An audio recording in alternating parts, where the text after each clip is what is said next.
Welcome class 7 science. ठीक है, तो हमने कल क्या डिस्कस किया था? हमने डिस्कस किया था कल के लेक्चर में कि एसेक्सुअल रिप्रोडक्शन कितने टाइप का होता है, जिसमें हमने बात की थी कि एसेक्सुअल रिप्रोडक्शन में binary fission, budding, spore formation, regeneration, vegetative propagation और फ्रेगमेंटेशन, ये सारी कैटेगरीज आती है। यानी कि ये अलग अलग मेथड्स हैं जिसके थ्रू या अलग अलग वेज हैं जिसके थ्रू एक ऑर्गेनिज्म रिप्रोड्यूस करता है, अपनी संख्या बढ़ाता है। ठीक है, एसेक्सुअली। अब एसेक्सुअली का मतलब मैंने आपको बताया था कि उसमें या आइदर मेल स्पेशी हो या फीमेल स्पेशी, किसी एक जेंडर के होने मात्र से ही वो रिप्रोडक्शन पॉसिबल है। उसमें दोनों जेंडर्स का होना कंपल्सरी नहीं है, उसे हम कहते हैं एसेक्सुअल रिप्रोडक्शन। आगे हम बात करते हैं रिप्रोडक्शन इन प्लांट्स। ठीक है ना, कि आज हम बात करेंगे कि फ्लावर्स का क्या यूज है। आपने किसी कई कई पौधों में अपने फूल देखे होंगे, तो उन फूलों का क्या यूज है। ठीक है, उन फूलों से फल कैसे बनते हैं, ठीक है, और उन फलों से बीज कैसे बनते हैं, सीड्स कैसे बनते हैं, और अगेन उन सीड्स से फिर प्लांट्स। ठीक है ना, कि जो बनने की जो प्रोसेस है पूरी, उसके बारे में हम थोड़ी आज इंसाइट बात करने की कोशिश करेंगे और देखेंगे कि किस तरह से जो नेचर में जो खूबसूरत प्रक्रिया है जो चल रही है। इन अलग अलग तरह के फूल होते हैं, फिर वो धीरे धीरे फल बन जाते हैं। उनमें से हर एक फूल फल नहीं बनता, लेकिन कई सारे फूल फल बन जाते हैं और उनसे फिर बीज होते हैं और अलग अलग तरह की चीजें होती हैं। तो ये पूरी जो प्रोसेस है नेचर की, इसको हम समझने का प्रयास करेंगे। तो फिलहाल फ्लावर्स हैं क्या? फ्लावर्स को डिफाइन किया जाता है साइंस की दृष्टि से reproductive part of a flower, sorry plant, reproductive part of plant. ठीक है ना, यानी कि पौधे का जननांगी हिस्सा, यानी कि जो उसका रिप्रोडक्टिव पार्ट है, प्रजनन अंग जो है, ठीक है ना, वो है उसका पौधे का फ्लावर। तो फ्लावर को हम ऐसे कलरफुल मानते हैं, एक अट्रैक्शन का ऑब्जेक्ट मानते हैं, लेकिन फ्लावर वास्तव में साइंटिफिकली है क्या? रिप्रोडक्टिव पार्ट ऑफ फ्लावर, यानी कि ऐसा पार्ट जहां से रिप्रोडक्शन पॉसिबल होता है पौधों में, जहां से रिप्रोडक्शन पॉसिबल होता है, जहां से नए पौधे बनने की संभावना होती है, जहां से कुछ ना कुछ नया जीवन का नया मान लीजिए बीज बनता है, वो हिस्सा। फ्लावर्स कलरफुल होते हैं, ठीक है ना। अब क्योंकि इसके बारे में हम आगे डिस्कस करेंगे, तो उसको और डिटेल में नहीं बता रहा हूँ।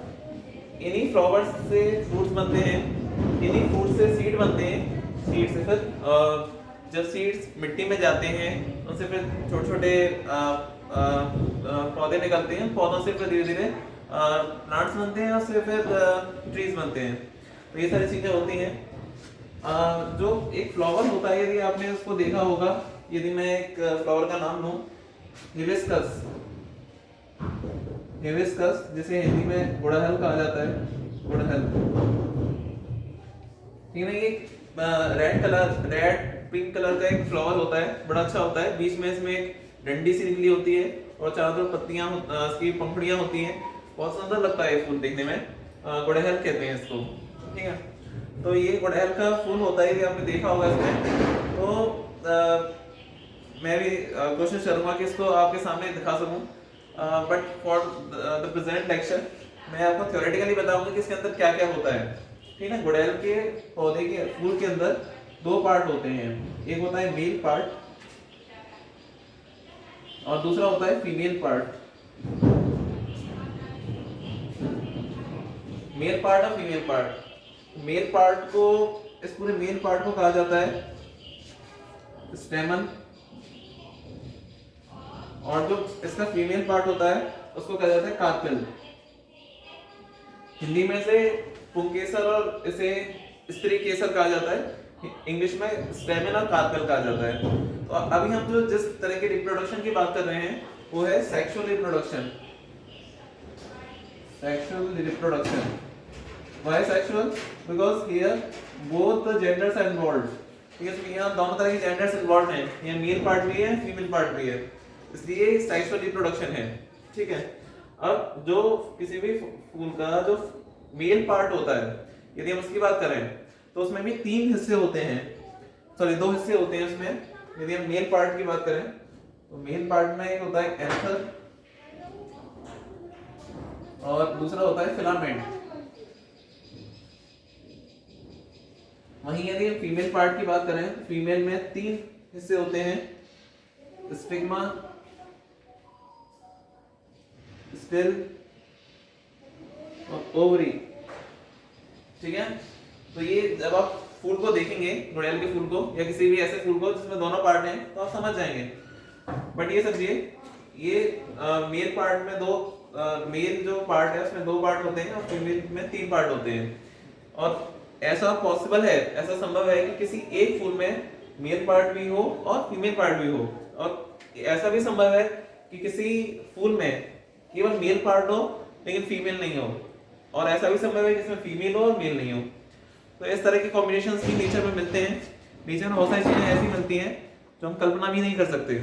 तो ऐसा फूल या ऐसा flower, the flower in which both of the parts are present, which parts, male part and female part, both the parts are present, such a flower is called bisexual flower। ठीक है ना, ऐसे फ्लावर को हम bisexual flower कहते हैं। ठीक है, खैर अभी हम पौधे के बारे में, इस फूल को देखते हैं कि इस फूल के अंदर क्या क्या होता है, उससे थोड़ा समझने की कोशिश करते हैं, क्योंकि थ्योरेटिकली समझाने की लिमिट होती है, उसके बाद हमें प्रैक्टिकली जंप करना ही पड़ता है। ठीक है, तो देखते हैं हम एक फूल को खोलकर उसके अलग अलग हिस्सों को देखकर क्या क्या कंक्लूजन निकाल सकते हैं। तो उसको आप ध्यान रखिएगा। रंगों के यहाँ पे फूल रखे हुए हैं, ये बोगनविलिया के फूल हैं दोनों, और ये अनार के फूल कह सकते हैं आप, और शायद अनार के, मुझे कंफर्म नहीं है, लेकिन जो भी हो रंग बिरंगे हैं। तो हमने पढ़ा था कि ऐसा किताबों में लिखा रहता है कि एक फूल में कुछ फूल ऐसे होते हैं जिनमें दोनों पार्ट्स होते हैं, मेल पार्ट और फीमेल पार्ट। तो हम फूलों को काट कर इनका इन्वेस्टिगेशन करेंगे। तो आपको अपने आसपास जो कि आपके बगीचे, यदि आपके घर के आसपास बगीचा हो या बाजार से या कहीं से भी, यदि आपके आसपास कोई पार्क हो तो वहाँ से आप जाएं, उधर जाएं, और आपको जो जो फूल दिखें उनके 2-2 सैंपल आप तोड़ के ले आएं और घर पे उनको खोल के देखें। इसके लिए आपको एक ब्लेड चाहिए, स्टेनलेस स्टील ब्लेड, जो कि शेविंग ब्लेड होती है, वो चाहिए आपको। तो सबसे पहले हम इसको खोलते हैं, जूम कर लिया थोड़ा। तो सबसे पहले आपको इसमें जो जो पार्ट्स दिख रहे हैं सबको अलग करना है। तो ये पत्ती, इसकी ये पंखुड़ियाँ हैं, तो इन्हें आप एक साइड में रख दीजिए सभी को निकाल कर।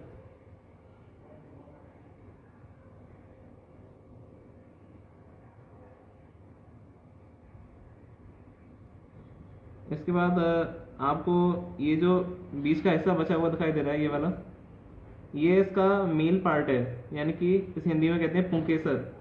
तो इसे आप ब्लेड की सहायता से काट के अलग अलग कर सकते हैं। ये देखिए, ये सभी अलग अलग हो चुके हैं। ठीक है, ये बिल्कुल, ये सभी अलग अलग हो चुके हैं। तो इसमें केवल मेल पार्ट था, इस फूल में केवल मेल पार्ट था। आप इसके बाकी के सारे पार्ट्स आइडेंटिफाई कर सकते हैं। जैसे इसमें एक डंडी है, और यदि इसमें कुछ पत्तियां भी होती तो उसको आप बुक से देखकर कि बुक में उसका क्या नाम लिख रहा है, उसके करस्पॉन्डिंग उसको आप अलग अलग लिखिए। जैसे आपने इनको अलग कर लिया इस तरह से।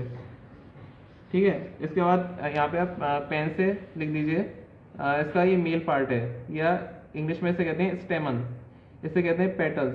तो उसके आगे पेन से इस तरह से लिख दीजिए। आइए से हम इसे खोल के देखते हैं। तो ये बोगनविलिया का फूल है, जैसे कि मैंने बताया। इसका भी हम सेम काम करेंगे। तो सबसे पहले इसकी पंखुड़ियाँ अलग करते हैं, और ये देखिए इस तरह से इसकी पंखुड़ियाँ अलग हो चुकी हैं। तो ये पूरा अलग कर दिया हमने। अब ये जो मेरे हाथ में बचा है, ये इसका फीमेल पार्ट है। ठीक है, इसे स्टाइल कहते हैं। इसे इसी का नाम जो है, सबसे ऊपर जो होती है, इसे कहते हैं वर्तिका, जो कि आज का साइंस डे का नाम है। और ये जो नीचे है, ये फीमेल रिप्रोडक्टिव सिस्टम है। यहाँ पे जो पराग कण होते हैं, यानी पॉलन ग्रेन्स होते हैं, वो यहाँ पे आकर लैंड करते हैं और फिर इसके थ्रू नीचे जाते हैं और यहाँ पे फर्टिलाइजेशन होता है। तो इस फूल में केवल फीमेल पार्ट था। आप इसे और काट सकते हैं, और आपको इसे और काटना भी चाहिए। तो उसके लिए आप इसको यहाँ से अलग करें। ब्लेड का इस्तेमाल करते हुए थोड़ी सावधानी बरतें, जैसे आपका हाथ ना कट जाए। इसको आप इस तरह से अलग करें और फिर इसको इस तरह से खोल लें। ये देखिए, इधर आपको दिखेगा एक वाइट कलर का स्ट्रक्चर दिखेगा, इसी को हम ओवरी कहते हैं, अंडाशय। तो इस तरह के अलग अलग पार्ट्स को आप खोलकर अलग अलग रखिए। इसको अलग रखिए, इसको अलग रखिए और फिर उनके नाम लिखिए, और नाम लिखने के बाद उनकी फ़ोटो खींचकर आप मुझे भेजिए। धन्यवाद।